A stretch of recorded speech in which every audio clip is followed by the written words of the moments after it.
क्या काश्तकार को फायदा हुआ है? इस पर बात करेंगे किसान इत्तेहाद के सरबराह खालिद महमूद से। खालिद महमूद खोखर साहब, बहुत शुक्रिया। आपने ज़ाहिर है आप आवाज़ उठाते हैं किसानों के लिए, मुसलसल उठाते रहे हैं।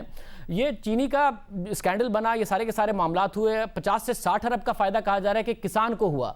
क्या ये बात दुरुस्त है कि 230 रुपए की एवरेज प्राइस कीमत गन्ने की किसान को मिली है और ये 50 से 60 रुपए का फ़ायदा खालिसतन किसान ही को हुआ है?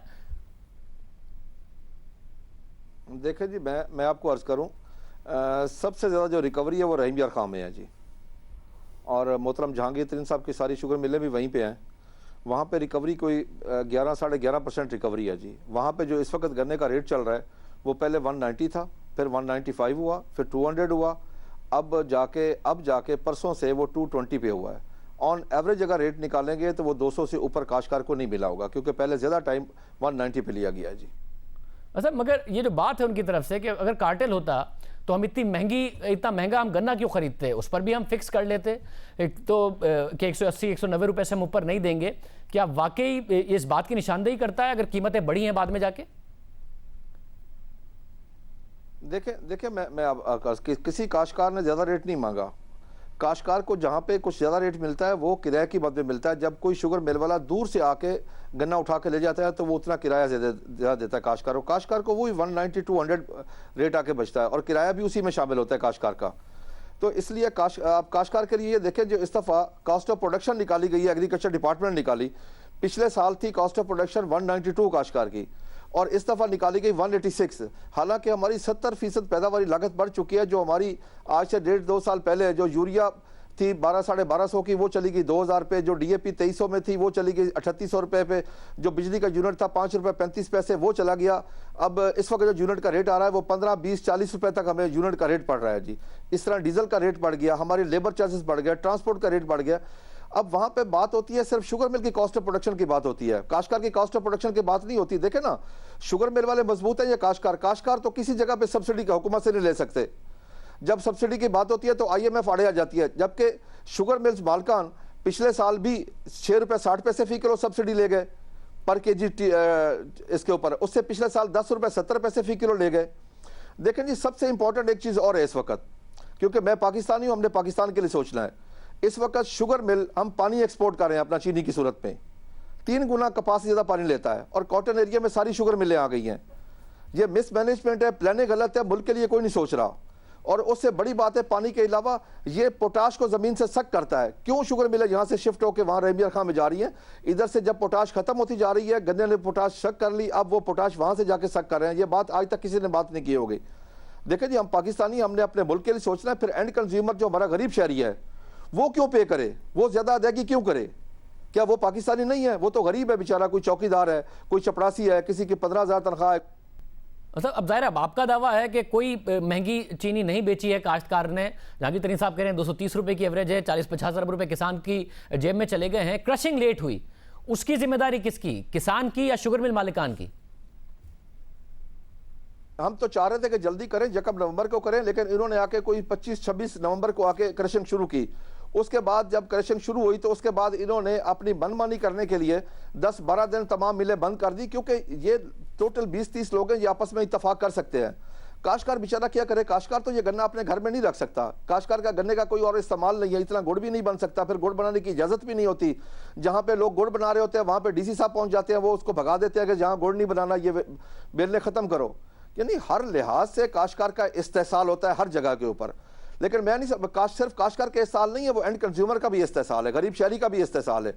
अब देखें कि हमने पिछले साल गंदम बेची 11.5, 12, 12.5, 1300 रुपए। सर, गरीब शहरी ने वही गंदम वही आटा 60 से 80 रुपए किलो खरीदा, वो पाकिस्तानी नहीं है। हमने पिछले साल आलू बेचे 5 रुपए किलो, एंड कंज्यूमर ने 40 से 50 रुपए किलो खरीदे। हमने पिछले साल गन्ना बेचा 180 रुपए मन, जब चीनी का रेट 50 रुपए किलो था। वही चीनी एंड कंज्यूमर को 80 रुपए किलो तक मिली। सर देखिए, कोई मैनेजमेंट नहीं है, कोई कंट्रोल नहीं है। पाकिस्तान सिर्फ इन लोगों के लिए बना है। हम अपने आप को पाकिस्तानी कहते हैं, लेकिन हमें वो मराहत हासिल नहीं। आज मैं आपके फोरम पे ये कहना चाहता हूं कि खुदा के लिए हमें पाकिस्तानी और इंसान तस्लीम किया जाए। हमारे पास इस दफ़ा जो क्रॉप रिपोर्टिंग है, कोई प्रोडक्शन कम नहीं हमारी, पिछले साल से प्रोडक्शन कुछ मन ज़्यादा है। पिछले साल 685 मन थी फी एकड़, इस दफ़ा वो बता रहे हैं 692 मन है। कमी कोई नहीं है किसी किस्म की, गन्ना भी है, काश भी उतनी है, काश की कमी भी नहीं है। इस दफ़ा भी पंजाब में 17 लाख को 35,000 एकड़ काश्त है, लेकिन एक ड्रावा दे के, चीनी तो पिछले साल की पड़ी हुई थी बैंक को, शुगर मिल मैंने खुद देखी है, तो फिर कमी कहां से आ गई? देखिए ना, ये पैसा बनाने का एक तरीकेकार है।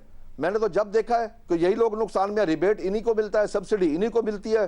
क्या मुझे एक पूरे, मैं चैलेंज से कहता हूं, इस वक्त काश्तकार को किसी भी मकाम पे कोई सब्सिडी नहीं मिल रही। मगर क्या कम से कम ये इकदाम कर रही है हुकूमत के कपास की काश्त जो है वो बढ़े, जैसा कि जहांगीर तरीन साहब ने दावा किया था, टेक्नोलॉजी बेहतर हो, बीज की क्वालिटी बेहतर हो, ये इकदाम कम से कम किए जा रहे हैं? मैं माजरत के साथ कहूंगा, जो सबसे इंपॉर्टेंट बात है वो prime minister agriculture emergency programme बना पिछले साल, जिसमें 309 अरब रुपए रखे गए 5 साल के लिए। रिसर्च के लिए 44 अरब रखे गए, उसमें कपास के लिए 1 रुपया नहीं रखा गया। उस प्रोग्राम में कपास शामिल नहीं है। अगर कपास शामिल नहीं है तो मैं समझता हूं पाकिस्तान का नाम निकाल दिया गया, क्योंकि हमारा ये व्हाइट गोल्ड है। मैं ये समझता हूं जब यहाँ पे गोरों ने आके यहाँ इस धरती पे कब्जा किया था, यहाँ पे आए थे, वो कॉटन इस व्हाइट गोल्ड के पीछे आए थे। आज ये देखें कि हमारा 15 मिलियन का बिल का टारगेट था पिछले साल और हम 8 मिलियन अचीव कर सके हैं। मैं कॉटन ग्रोअर हूं जी, मैं 92 से कपास लगा रहा हूं। 92 में हमारी कॉटन प्रोडक्शन थी 1 करोड़ 28 लाख बेल, इंडिया 1 करोड़ 10 पे था। हमने 30 किलो कॉटन बेल का वजन भी कम किया। आज हम 8 मिलियन पे हैं और इंडिया चला गया 4 करोड़ पे। वजह तरजीहात, ना इस पे रिसर्च हो रही है, कुछ नहीं हो रहा। इस वक्त आप ये देखें कि अखबारों में इश्तिहार आ रहे हैं एग्रीकल्चर डिपार्टमेंट की तरफ से, मुझे बताते हुए शर्म आ रही है कि गन्ने को प्रमोट किया जा रहा है। गन्ने के लिए 30,000 रुपए एकड़ काश्तकारी के रखा गया, इंसेंटिव रखा गया कि हुकूमत पंजाब देगी जो अच्छा काश्त करेगा।